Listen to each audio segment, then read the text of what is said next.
আপনাদের দোয়ায় এখন একটা ভালো পর্যায়ে আছি। তার পাশাপাশি বলি, এই 11 বাড়িতে এসে আমি শাহিন ভাই আমাদেরকে পুলিশ দাওয়া করছে, সেই দাওয়া খেয়ে আমরা পারভেজের বাসায় ঢুকেছি, সেখানে খাওয়া দাওয়া করছি, রাত্রে তার ফার্মে ছিলাম, ওখান থেকে গিয়ে আমরা তারপরে এখান থেকে লুকায় তারপরে গেছি।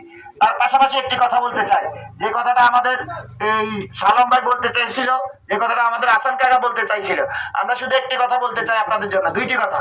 আপনারা ইতিহাস পর্যালোচনা করে দেখবেন, যারা তরুণ প্রজন্ম আছেন আপনাদের উদ্দেশ্যে বলা, সেটা হলো এই দেশের জন্য বাংলাদেশ জাতীয়তাবাদী দল কি করেছে, এবং আমাদের প্রতিপক্ষ যারা এখন রাজপথে আসে অনেক সুন্দর কথা বলে, সাজিয়ে গুজিয়ে কথা বলে, তাদের জন্য তারা এদেশের জন্য কি করেছে। শুধু আমি দু একটি কথা বলে শেষ করতে চাই। বাংলাদেশে যখন কেউ শেখ মুজিবুর রহমান যখন জেলে গেছিল, তখন এদেশের হাল ধরার জন্য কেউ ছিল না।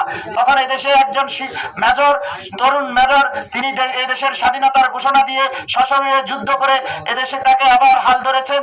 তারপরে যখন আবার এদেশটা অন্ধকারে নিমজ্জিত হয়েছে, যখন আবার স্বৈরাচারের পতন হয়েছিল, তখন এদেশের সিপাহী জনতা ক্যান্টনমেন্ট থেকে শহীদ প্রেসিডেন্ট জিয়াউর রহমানকে এদেশের ক্ষমতার মস্তানে এসে বসেছে।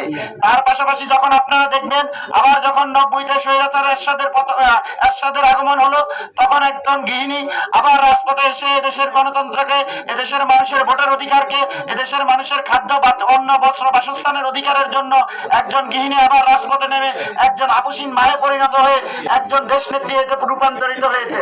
তার প্রমাণ দেখেছেন আপনারা কিছুদিন আগে ওনার জানাজার মধ্য দিয়ে।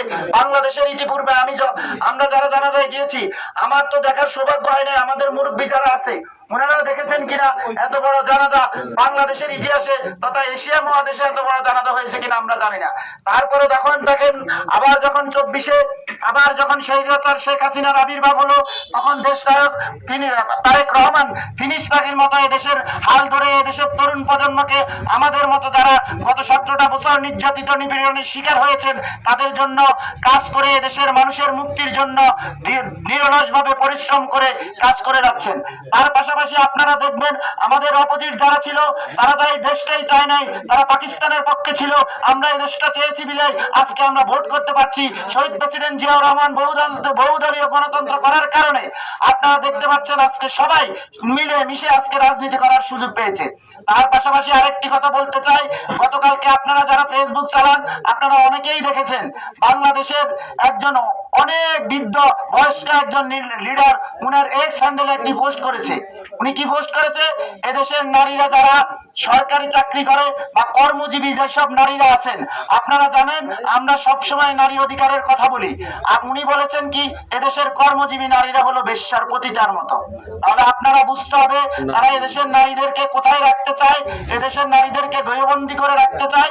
তাই আমি শুধু আপনাদের কাছে উদাত্ত আহ্বান রেখে বলতে চাই, আপনারা এদেশের মানুষের জন্য কাজ করবেন।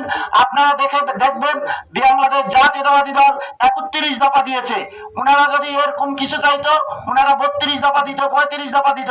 ওনারা ওটা না দিয়ে ওনারা ঘুম থেকে উঠে ফজরের নামাজ পড়েই শুরু করে তারেক রহমান এবং বিএনপির দোষ। বিএনপি চাঁদাবাজি করে, বিএনপি রুলহুট করে। আপনারা তো এখানেই আছেন, এই শরীফপুরে তো আমরা বিএনপি নেতৃত্ব দিয়ে যাচ্ছি, শাহিন ভাই আছে, অনেকেই আছে। আপনারা বুকে হাত দিয়ে বলতে পারবেন এমন কোন একজন নেতা, কোন বিএনপি, কোন আওয়ামী লীগের নেতার বাড়িতে কোন কারো জমি দখল, কারো চাঁদাবাজি এরকম কোন কিছু আমাদের শরীফপুরে অন্তত আমাদের এই অঞ্চলে হয়েছে কিনা আপনারা বলতে পারবেন?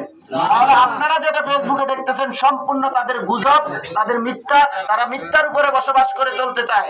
তা আমি শুধু একটি কথা বলতে চাই, আগামী দিনে দেশ নায়ক তারেক রহমান যে 31 দফা দিয়েছেন, এখানে আমাদের খাদ্যের কথা আছে, এখানে আমাদের কৃষকের কথা আছে, এখানে আমাদের শিক্ষার কথা আছে, এখানে আমাদের স্বাস্থ্যের কথা আছে, এখানে আমাদের যে খেলাধুলাকে পেশা হিসাবে নিবে সেই কথা বলা আছে। এখানে আমাদের প্রত্যেকটি সেক্টর উনি বিন্যাস করে বলে দিয়েছে। যদি এর থেকে ভালো দফা দিয়ে যদি কেউ আপনাদের কাছে আসে আপনারা ইনশাআল্লাহ তাদের কাছে চলে যাবেন। আর যদি এর থেকে ভালো না দিতে পারে তাদেরকে বলবেন, তাদেরকে বলে বুঝিয়ে সুঝিয়ে বলবেন এদেশের উন্নয়নের জন্য, এদেশের মানুষের ভাগ্য পরিবর্তনের জন্য, এদেশের আপামর জনসাধারণের জন্য যেই দল কাজ করবে আমরা সবাই সেই দলের পক্ষে কাজ করব, এই আশাবাদ রেখে আমি আমার বক্তব্য শেষ করছি। শুভ হোক শক্তি, 31 দফায় মুক্তি, তারুণ্যের অহংকার তারেক রহমান জিন্দাবাদ, দেশনেত্রী বেগম খালেদা জিয়া অমর হোক, শহীদ প্রেসিডেন্ট জিয়াউর রহমান অমর হোক, জননন্দিত নেতা জনাব বরকতুল্লাহ বুলু জিন্দাবাদ। সবাইকে ধন্যবাদ। আসসালামু আলাইকুম।